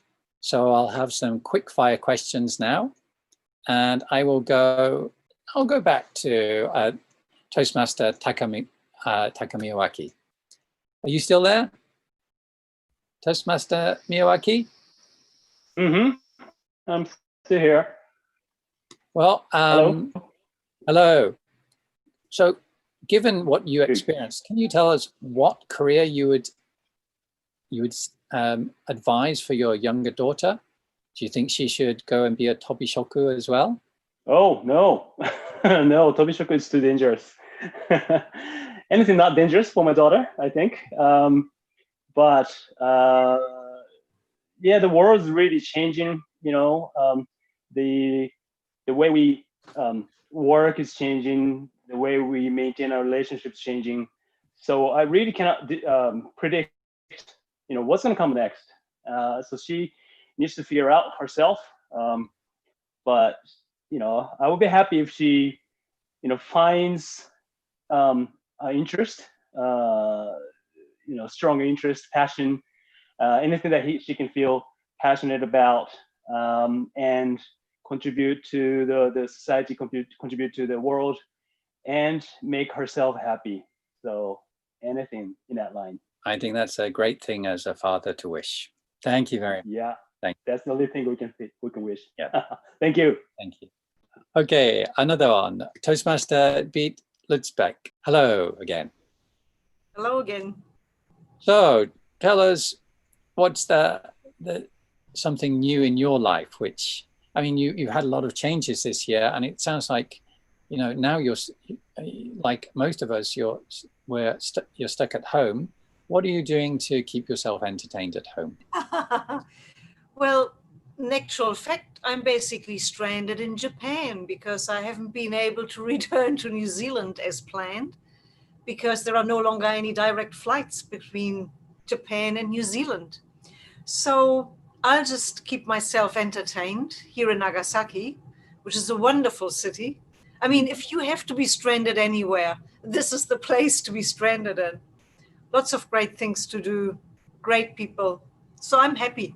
That's good. Yeah, I'm admiring the size of your room. I'm living in Tokyo and I have a very small apartment, and I just look at the room you're sitting in and thinking, probably my whole apartment could fit into that. Mm. It sounds like it looks like a very nice place to be. Yes, it is. It really is. I love it. Yeah. Thank you. Thank you. Okay, let's go on to the Toastmaster Masaki Matsuda again. Yes. And so tell us, birthdays. How do you celebrate your birthday now? How do I? No, I got married, so maybe. Oh, you did? Congratulations. Yes, thank you. You know, so we can, my wife and I, thank you, thank you. And then my wife and I will celebrate my birthday, I think. But, you know, maybe even if we do the kind of rock, paper, scissors with my wife, maybe she never, ever let me win. Well, if you do have children, as you mentioned in your speech, that you would like to, will you let them win all the time? Yeah, maybe. I'm not sure. Maybe if I have, you know, daughter, maybe I cannot win, you know. Maybe I'm gonna spoil her, and then I will feel like I like to let her win, and I like to see her smile, and then yeah, maybe. Sounds like a good dream to have, a good goal for the future. I think so. Thank you very much. Toastmaster Mieko Araki, are you still there? Yes. Okay, great. So I won't ask you about cars this time. Okay. So you sound like you know, you really try at things. You had 40 or 50 job rejections. You finally got a job, and you went to the US. It sounds like you have a goal and you go through adversity. What's the main goal that you have now? The main goal, especially under this coronavirus, I really appreciate the very daily thing is something we want to appreciate more. Just the daily life with my family members, just having a job, just not even being scolded by my job is such a wonderful time now, especially just working from home, just chatting with the coworkers, even just being on the train. Such a great thing that we have normal life. So the essential thing is that I feel now is that we should appreciate, and we just want to how can I say it? Like we want to appreciate the love with my family and all the surroundings. And also I really appreciate that, you guys are working so hard for this online contest. I know, you're working so hard. So we all really appreciate that, your devotion, and thank you so much. Well, yes, a big thank you to everyone who's helped make this happen behind the scenes today as well. And thank you for your appreciation of that. I think we're all in the same boat as well. We're at home, and usually we're rushing about. So this is definitely a time for self-reflection and getting back in touch with ourselves. I think you've been using the time very wisely for your preparing for your speech as well. So good job today. Thank you. Next, Toastmaster Tomohide Oshima. Yes, Hello. I am here. Hi there. Yeah. We've talked about your design course. Tell us something. What is your advice for other Toastmasters to improve their speech?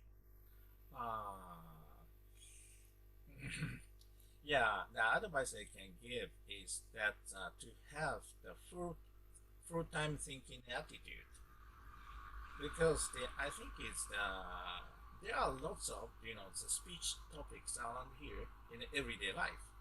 The point is that whether the speaker realizes that the message. So one speaker find the message, they can find anything because they can connect to the message. So my advice is that first question is that what is your message? I don't think it's that people have so many messages because from life many things that people tend to have some message, but that's not so many. That's why once we notice that what kind of message I want to say through speech presentation, then quite easy to find the topic's experience. That's my advice I can give to the Toastmaster. Okay, great. Thank you very much. Thank you. Thank you.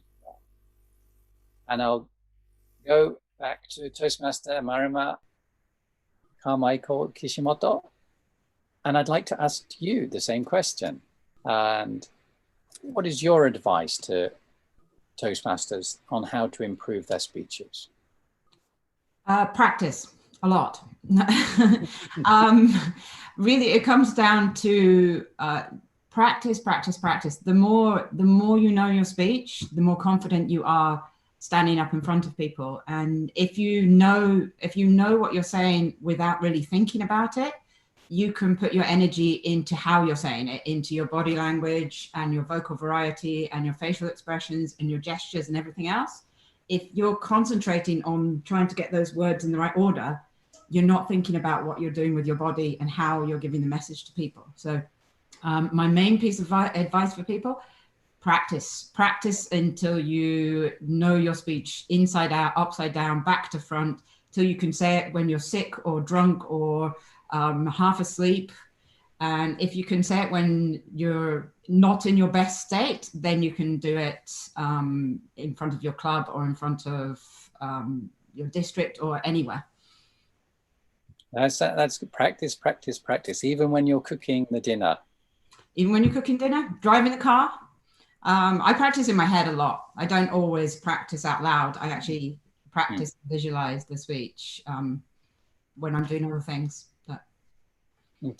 Okay, great. Thank you very much for that advice. Next, Toastmaster Kazumi Watanabe. Hello again. Hello again. Tell us, what is the thing? Tell us a little bit about your club in Naniwa. What's the thing that's attached? You've been there for a long time.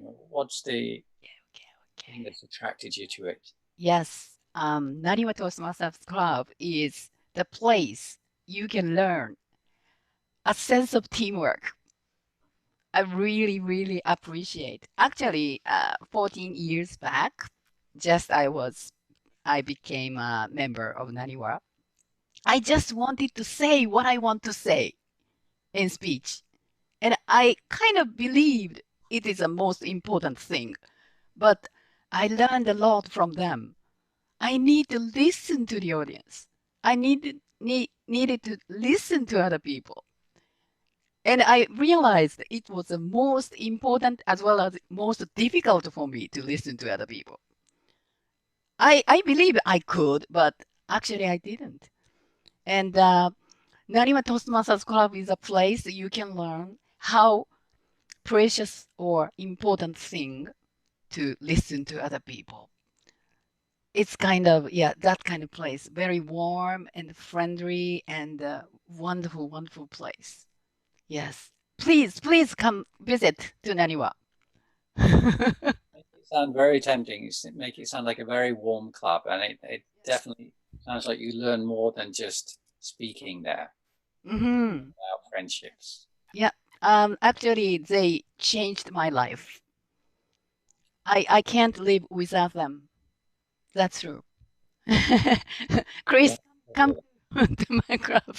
If I'm in Osaka, it will be on my list. Okay, okay.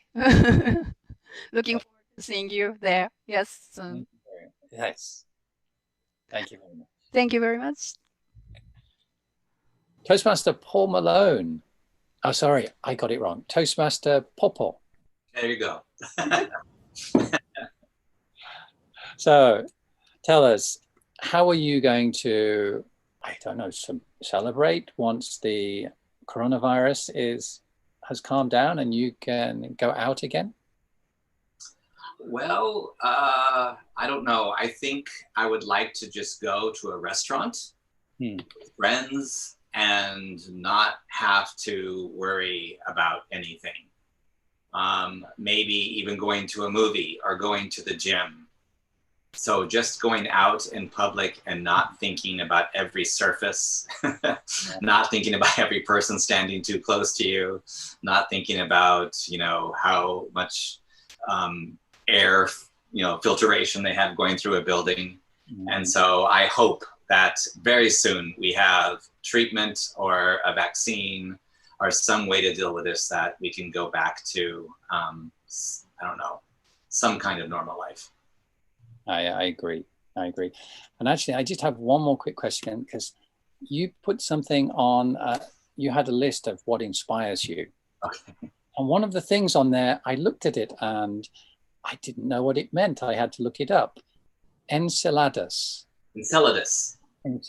And I looked it up, and it's either a moon of Saturn, or it's a god from Greek mythology, or yeah. Well, no, I just am fascinated by three moons: Enceladus, Titan, and Europa. And I was just watching a Netflix documentary. So I made a rule for myself that I can stay up past midnight watching Netflix if I watch something educational. So I was watching a documentary on the planet Saturn. And the moon Enceladus is just fascinating. It has a global ocean that's warm. And there is a very high chance that it could have life. So I don't know, Titan, which has rivers and lakes and rain, but made from methane and ethane instead of water. And Europa, which also has a subsurface ocean. So these three worlds, I just wish that we would stop worrying so much about Mars and go send probes to these moons and try to find out what's there. So it's just fascinating. You make it sound very enticing. Yeah, thank you. It sounds like a place it would be nice to see visually. Yes. There are pictures of Titan. They actually sent a probe, and you can see pictures of Titan on the internet. Oh, that's something to check out. I'll check that out. Thank you very much. Thank you. I think that I'm being prompted now to soon pass off. So my final question will go to Toastmaster Keiichiro Oikawa. Toastmaster Oikawa. Yes. Tell us, you've been married a long time. What's the secret? You told us the secret is to, listen and be patient. What do you think the secret of on the other side? For example, everyone has to learn to live with something.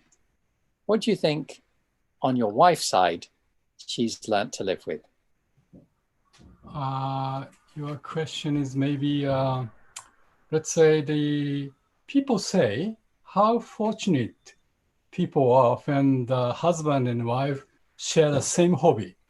Like, for example, I love climbing the mountains or skiing, doing outdoor sports. But my wife is hobbies maybe sewing, knitting, staying at home, cooking. So maybe I just don't press her okay, let's climb the mountain with me together.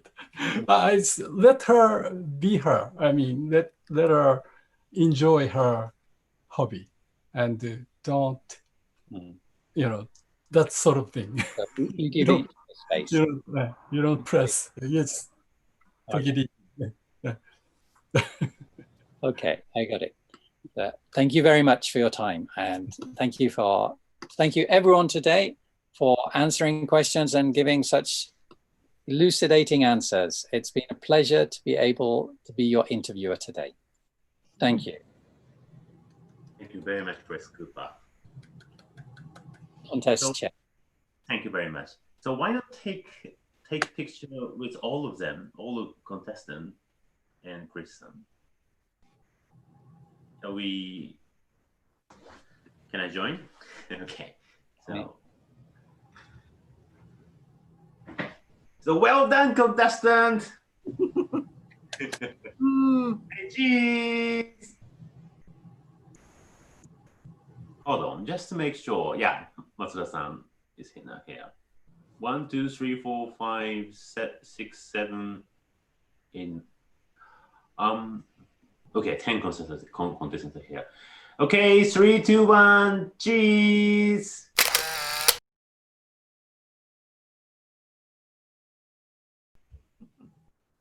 And congratulations for all.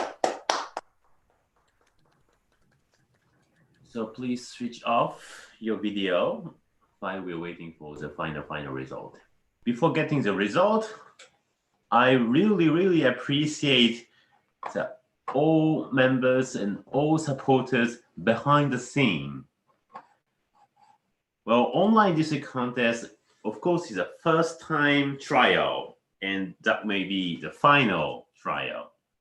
But elaborating online activities is crucial in this era. And the chief judge, Ray Roman, and all judge, Anonymous, and online director, Toastmaster Kazuki Sakai, interviewer, Chris Cooper, and timer, Toastmaster Akie Asai, Go Marutani, and ball counters, Saki To, Hiroyuki Kusumi, X Wang, and committee members, all division directors. Well, thank you so much for your hard work, and I really appreciate your positive energy towards welcoming the excellent 10 finalists. Thank you so much. And now we have a little bit extended, but for extended time for each juncture, contestant stage preparation and ball counting is now prioritized. So please be patient, and the report is coming soon. Ladies and gentlemen, now I get a report from the chief judge. Tally counter team and chief judge was meticulously checking just to make sure everything is right. There was no technical problem. That was to make sure for everything. Thank you very much for your hard work.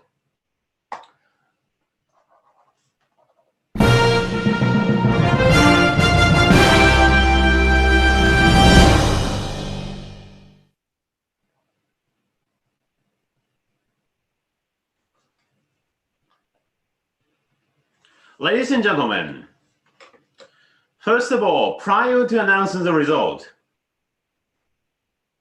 I would like to announce that there was no time disqualification.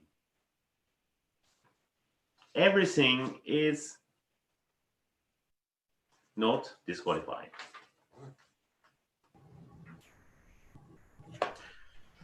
Now, ladies and gentlemen, here is the time to announce the result of International Speech Contest 2020 online district contest. Now for the third place.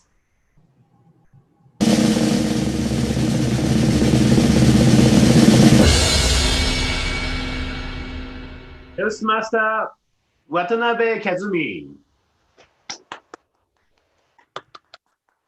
Congratulations! Thank you very much. And next, the second place winner goes to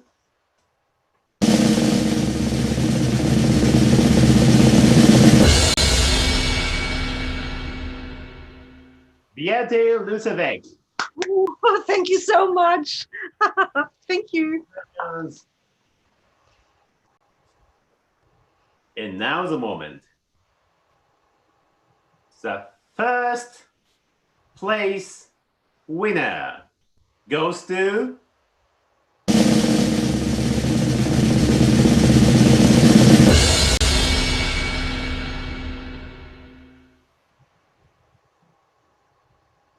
Toastmaster Marama Carmichael Kishimoto.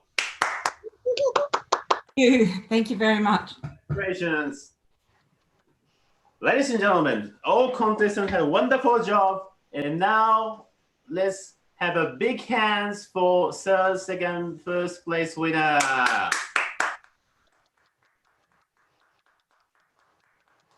Good job. Excellent. Okay, so, well, the third place winner, second place winner, first place winner, please keep the video. And as a contestant, please turn off your video, please.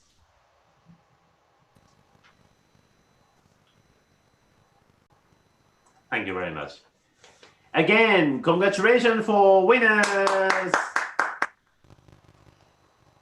Okay, so third place and second place and the first place. You have the trophy. Okay, so have a smiley face to your camera. And 3, 2, 1, congratulations.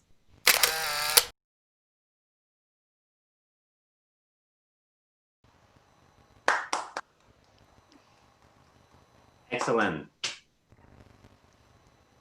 And the first winner, Marama, please keep turning on the video.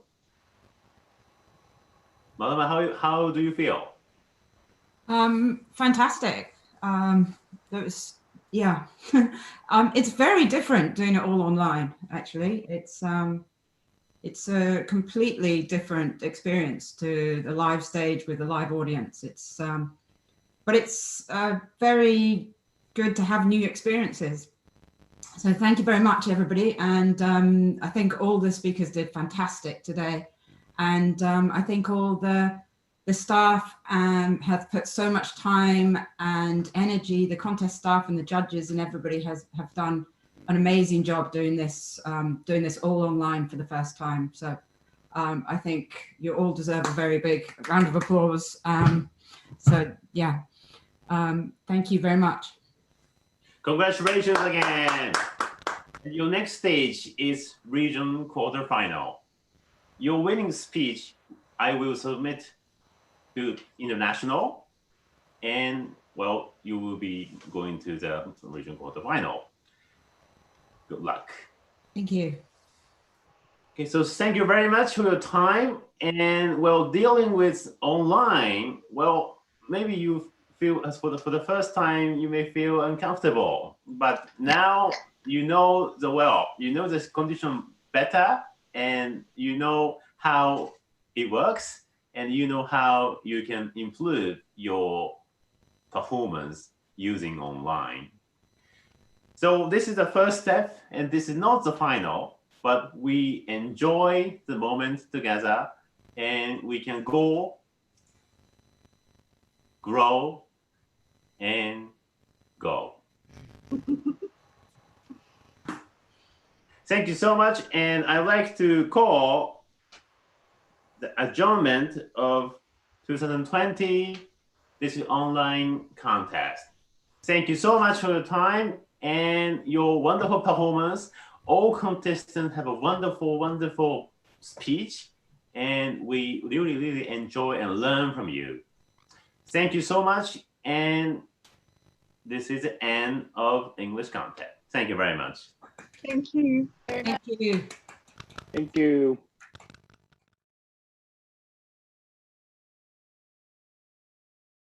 All right, thank you very much, everyone.